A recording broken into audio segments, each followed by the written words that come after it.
Hi there. Today on Typical Books, it's a bit of a reading vlog, my House of Leaves progress thus far. Now you can see that I'm maybe just over halfway, about 60% of the way through the book on paper. I'm on page 348, which I'd say I'm probably more like 80% through the book.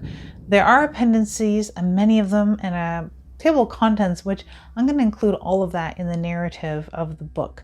So they are part of the story. Although a lot more of the story takes place in the first, maybe 25% of the book is really where 50% of the story takes place.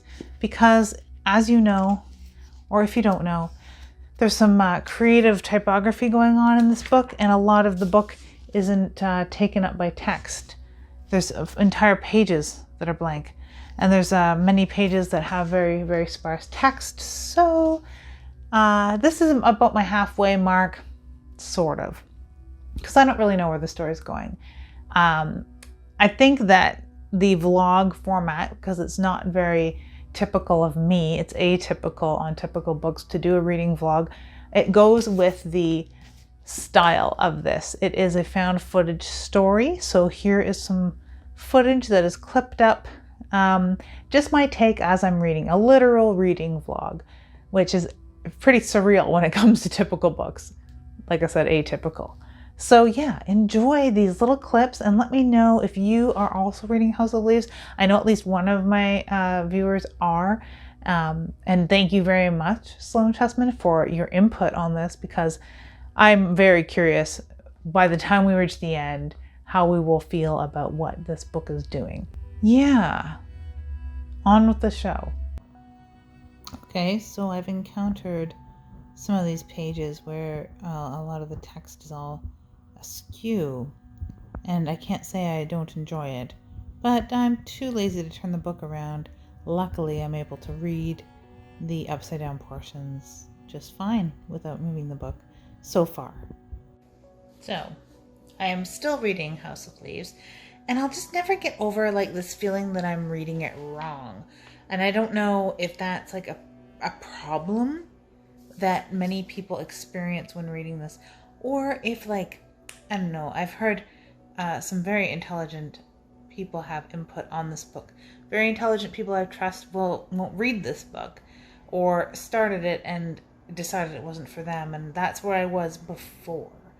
And one of my viewers, Sloan Chessman, had mentioned, and being a very learned individual and a very experimental and adventurous individual with reading, had a hard time with this too. I have this overwhelming feeling that everything in this book is no more important than the text on the wallpaper of a Subway restaurant. False or maybe real New York Times from the 40s or whatever.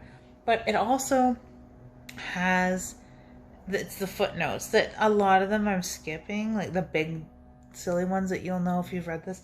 But there's ones here where it refers to the story of Jacob and Esau, which is kind of compelling to me.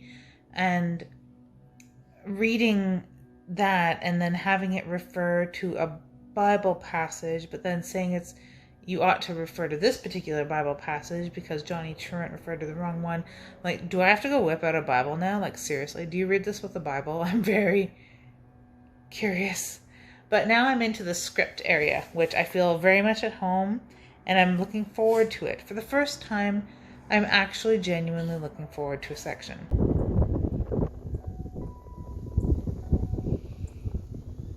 So yeah, having read a lot of the book, I'm about halfway through now, which is, it's a trick, of course, and I like it in a way because we're getting to the point where Johnny Truant is saying how time has accelerated and I've done nothing to mark its passage.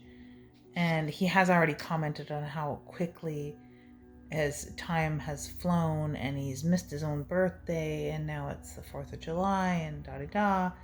And somehow this is halfway through August for him, which is neat because this is also a point in the book where the reader would have maybe sat down for another hour and found themselves having read 150 pages like that. So yeah, it's cool. It's doing cool tricks. I get that.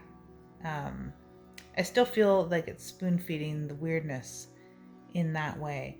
I'm enjoying the Navidson story as it is. The Johnny Truant stuff, not so much. And I'm finding I'm not alone in that sentiment. The thing I hate the most about reading this book is that it's so goddamn... So, I am still reading House of Leaves, and I'll just never get over like this feeling that I'm reading it wrong. Hi there, just a quick little aside, a shaky cam aside. I don't even know where to look.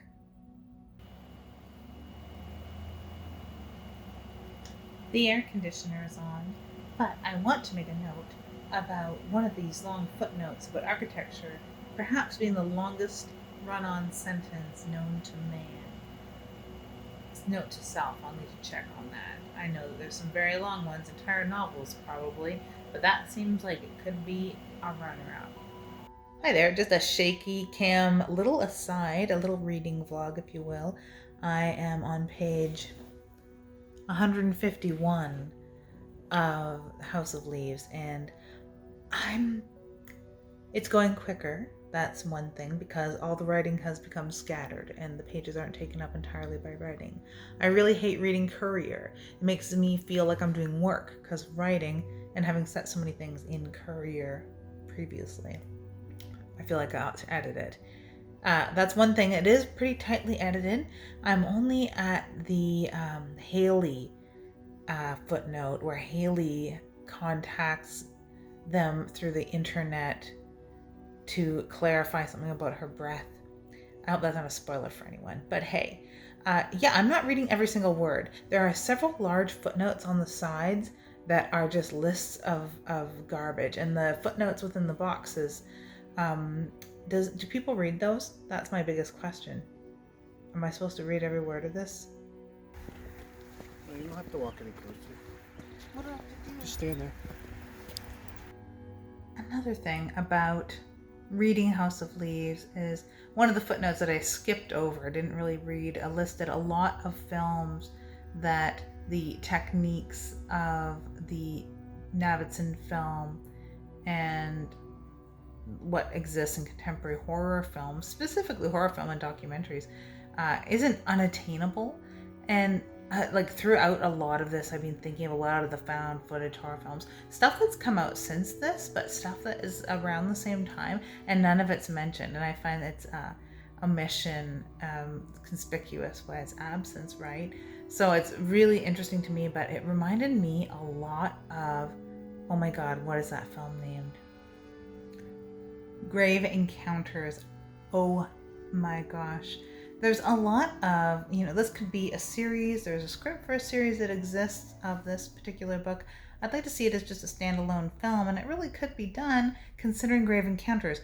Grave Encounters 2 specifically, and the two really bookend each other nicely, so I consider Grave Encounters 1 and 2 one big long film, like I consider Halloween 1 and 2 a big long film, Hell House LLC, the first and second, one big long film.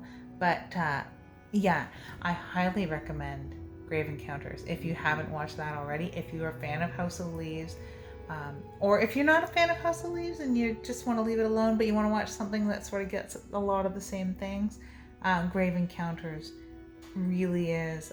In fact, I think I want to watch that tonight.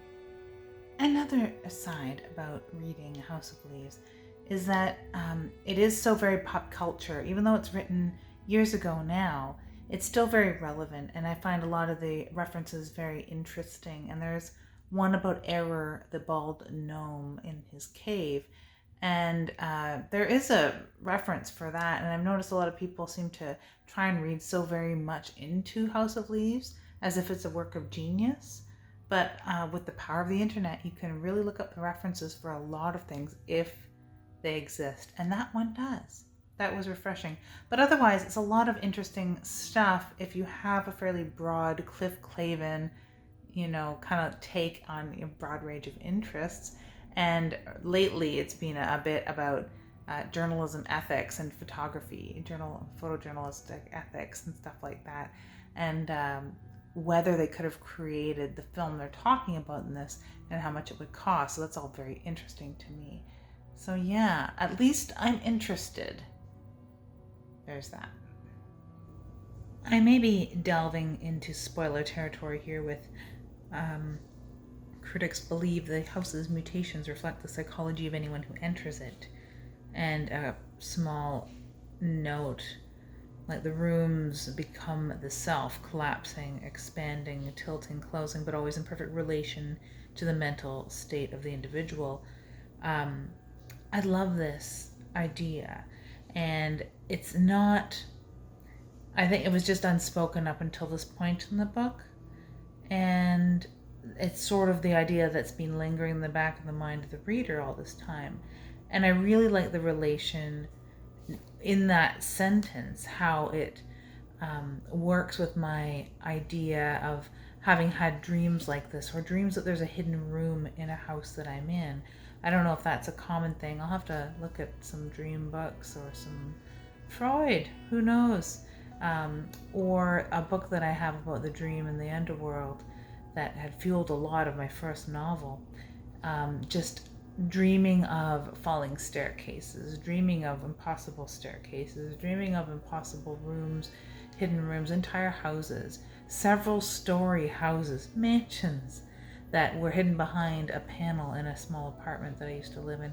Those sorts of dreams. I don't know if everyone's plagued by those dreams, but it sounds like Danielski was, or is, or was after writing this. Yeah, I'm enjoying it, finally. It took this long, but I think I'm also enjoying that most of the pages are blank. So it seems to be going a lot quicker. So that was some bits and pieces, my take on this book so far. Mind you, I don't have an overall overarching theory on the story, what the story is. It's being I made it very clear. I like the Navidson story first, the Navidson record. I like that story a lot, and I feel everything else is in the way. So I'm waiting for that point when it all shrinks down to a pinpoint and I see both of those things stereoscopically, and the story itself will converge between what the what's his name, Johnny Truant has to say, and more about Johnny Truant's story, where it actually coalesces with the Navidson record, and the two should become indistinguishable if I have my way. So, like I said, if you're reading House of Leaves, let me know in the comments, or whatever else you're reading. If you've read other creative works, the only one that ever comes to mind for me is Marabou Stork Nightmares by Irvine Welsh. So if you've read that or other typographically messy books, let me know. And while we all have an ooky spooky day, or try as hard as we can to do so, I have been watching a lot of the news, and I really hope that everyone out there is safe, and know that my heart goes out to all of you. Have an ooky, spooky, safe day.